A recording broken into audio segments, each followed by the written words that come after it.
Saudi अरब कई सालों से लगातार लोगों को फांसी पर फांसी दिए जा रहा है। इन फांसियों की संख्या मैं आपको बताऊंगी तो आपके भी होश उड़ जाएंगे।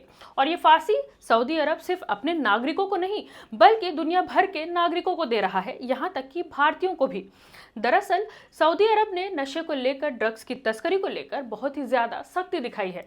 2025 की शुरुआत से अब तक यानी पिछले 7 महीने में ही सऊदी अरब में 230 लोगों को फांसी दी जा चुकी है और सबसे ज्यादा 154 लोगों को नशीली दवाओं या फिर ड्रग्स की तस्करी के आरोपों में दोषी पाए जाने के बाद फांसी दी गई है।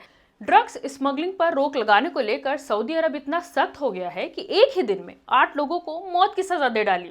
इस साल जिस रफ्तार से सऊदी अरब फांसी दे रहा है उससे लगता है कि पिछले साल की फांसी की सजा का रिकॉर्ड टूट जाएगा। आपको बता दें कि पिछले साल यानी 2024 में 345 लोगों को फांसी दी गई थी और फांसी की सजा पाने वालों में भारतीयों का भी नाम शामिल था। जी हाँ, पिछले साल मेरठ के जैद को भी फांसी की सजा दी गई थी। जैद सऊदी पुलिस के एक अधिकारी के लिए निजी ड्राइवर के तौर पर काम करता था, यानी पुलिस अधिकारी की पर्सनल कार चलाता था।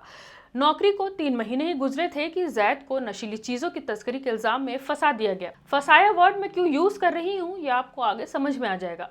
सऊदी पुलिस ने दावा किया कि जैद जिस गाड़ी को चला रहा था उसमें 700 ग्राम ड्रग्स मिले। सोच कर देखिए कि जो कार थी वो सऊदी पुलिस की पर्सनल कार थी, ड्रग्स भी उसी कार में मिले, लेकिन इल्जाम मेरठ के जैद पर लगा दिया गया जो कि सिर्फ एक मामूली सा कार ड्राइवर था। उस वक्त भी मेरा सवाल यही था कि कहीं जैद को किसी साजिश का शिकार तो नहीं बना दिया गया, कहीं ऐसा तो नहीं कि किसी बड़ी मछली को बचाने के लिए एक मामूली से गरीब ड्राइवर को फंसा दिया गया हो। जैद की उम्र 35 साल थी। मक्का की एक अदालत ने नशीली चीजों की तस्करी के इल्जाम में उसे मौत की सजा सुनाई थी, जिसके बाद जैद के घर वालों ने दया याचिका दायर की और जैद की फांसी की सजा को बदलकर 15 साल की जेल कर दिया गया। ज्यादातर ड्रग्स मामलों में सऊदी अरब गरीब देशों से आए मजदूरों को फांसी की सजा दे रहा है। अब क्योंकि इन गरीब मजदूरों का वहां कोई जानने वाला नहीं होता, इसलिए उन लोगों के पास कोई कानूनी मदद भी नहीं पहुंच पाती। पिछले 10 सालों में ड्रग्स मामलों में सबसे ज्यादा सजा पाकिस्तानियों को मिली है। जी हाँ, ड्रग्स स्मगलिंग मामले में 155 पाकिस्तानियों को फांसी दी गई।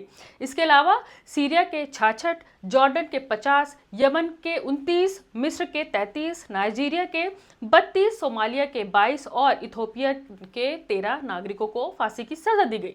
जबकि 2022 में क्राउन प्रिंस मोहम्मद बिन सलमान ने खुद कहा था कि अब सिर्फ उन्हीं मामलों में मौत की सजा दी जाएगी जो कुरान में लिखे हैं, लेकिन इसके बावजूद सऊदी अरब में लगातार फांसी की सजा दी जा रही है।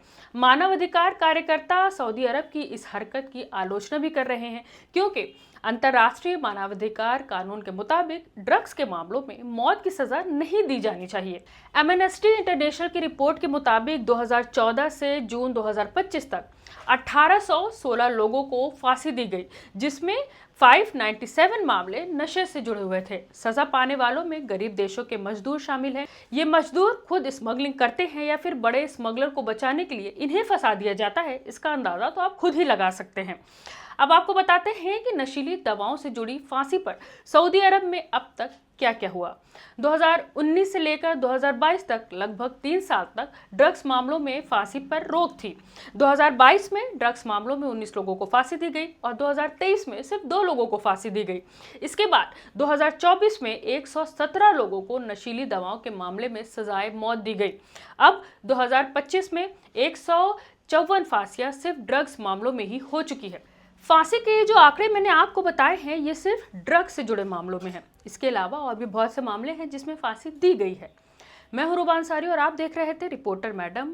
क्या सऊदी अरब को दुनिया भर से आए मजदूरों को ड्रग्स के मामले में फांसी की सजा देनी चाहिए? आपकी क्या राय है? हमें कमेंट करके जरूर बताएं।